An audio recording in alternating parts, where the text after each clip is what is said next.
SpaceX, falcon 9, crew dragon, NASA, SpaceX और NASA की नई लॉन्च। तो क्या है ये सब, जानेंगे इसी वीडियो में। इस लॉन्च को क्यों करी गई थी, इसका मिशन क्या है और फर्स्ट से लेकर लास्ट तक की सारी बातें डिस्कशन करेंगे इसी वीडियो में। मैं ये सब कुछ पॉइंट में डिस्कस करूँगी आपके साथ और जानेंगे इसी मिशन का मकसद क्या है और फ्यूचर में ये कैसे ह्यूमन काइंड के लिए हेल्पफुल हो सकता है। ज़्यादा टाइम आपकी वेस्ट नहीं करूँगा। तो हे गाइज, मैं हूँ गीक और आप देख रहे हैं गीक पर्सन।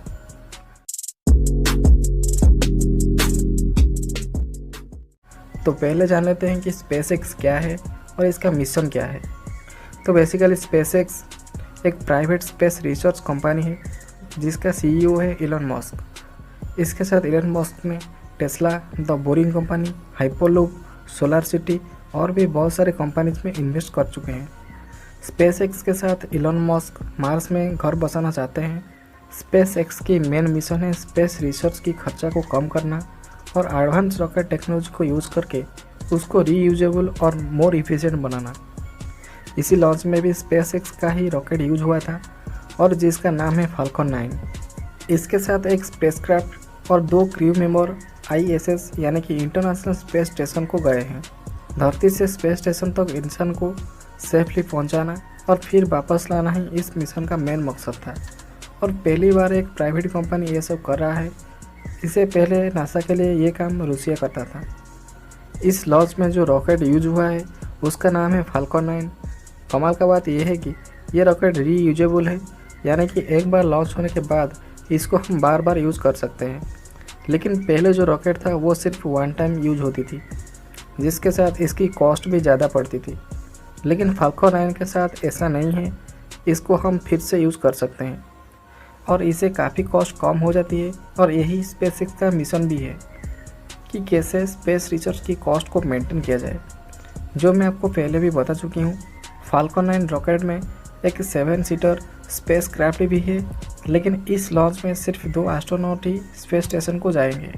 इसका मेन मिशन था कि क्या फाल्कन 9 एस्ट्रोनॉट को सेफली ISS तक ले जा सकता है और वापस धरती पर ला सकता है क्या। तो जी हाँ, अभी ये सक्सेसफुल स्पेस स्टेशन पर डॉक कर गया है और दोनों ही एस्ट्रोनॉट सेफ है। इसके साथ फाल्कन 9 के रीयूजेबल होने का भी मिशन सक्सेस रहा है। स्पेसक्राफ्ट में अलग होते ही इसे वापस धरती पर लाया गया था, जो अटलांटिक ओशन की किसी शिप पर सेफली लैंड किया था। अभी इसको दोबारा यूज किया जा सकता है। बेसिकली स्पेसक्राफ्ट 2 तरह के होते हैं, एक है कार्गो शिप और दूसरा है क्रू शिप। कार्गो शिप में स्पेस को सामान भेजा जाता है और क्रू शिप में स्पेस को एस्ट्रोनॉट ट्रैवल करते हैं। फाल्कन 9 में यूज हुआ था क्रू शिप, इसीलिए इसका नाम क्रू ड्रैगन भी था, जो 2 क्रू मेंबर को लेकर स्पेस स्टेशन तक सेफली पहुंचा था। मिशन की इम्पोर्टेंट की बात की जाए तो हमारे लिए ये एक इम्पोर्टेंट लॉन्च था, जिसके बाद स्पेस लॉन्चिंग बहुत आसान हो जाएगा और इसके बाद स्पेस रिसर्च कॉस्ट भी बहुत कम हो जाएगा, क्योंकि अब हमारे पास रीयूजेबल एडवांस रॉकेट अवेलेबल है। रिजल्ट की बात करूँ तो आपको पता है कि रिजल्ट सक्सेसफुल रहा है, सभी चीज़ ठीक रहा है और स्पेसक्राफ्ट स्पेस स्टेशन पर आसानी से डॉक कर गया। इससे पहले 27 मई को भी इसका फर्स्ट अटेम्प्ट नासा ने किया था, लेकिन बैड वेदर की वजह से इसको पोस्टपोन कर दिया गया था। स्पेस स्टेशन पे 2 एस्ट्रोनॉट कुछ महीने के लिए रहेंगे और फिर से वही स्पेसक्राफ्ट से वो धरती पर रिटर्न आएंगे। फ्यूचर की बात की जाए तो इस मिशन के बाद स्पेस लॉन्च और भी आसान और सस्ता हो जाएगा। तो नासा अभी लॉन्च की रिस्पॉन्सिबिलिटी स्पेसएक्स को देकर और भी कई सारे बड़े बड़े प्रोजेक्ट पर काम कर सकता है, जैसे कि मार्स और चांद के ऊपर ज़्यादा रिसर्च करना और स्पेस रिसर्च को आगे तक लेके जाना। तो इसके बारे में आपका क्या ख्याल है, नीचे मुझे ज़रूर बताएं। लाइक कीजिए इस वीडियो को, सब्सक्राइब कीजिए इस चैनल को, ताकि आपको इसी तरह की नॉलेजेबल इन्फॉर्मेशन आगे मिलता रहे। तो मैं मिलता हूं आपसे एक नई वीडियो में एक नई टॉपिक के साथ। और फाइनली थैंक्स फॉर वॉचिंग।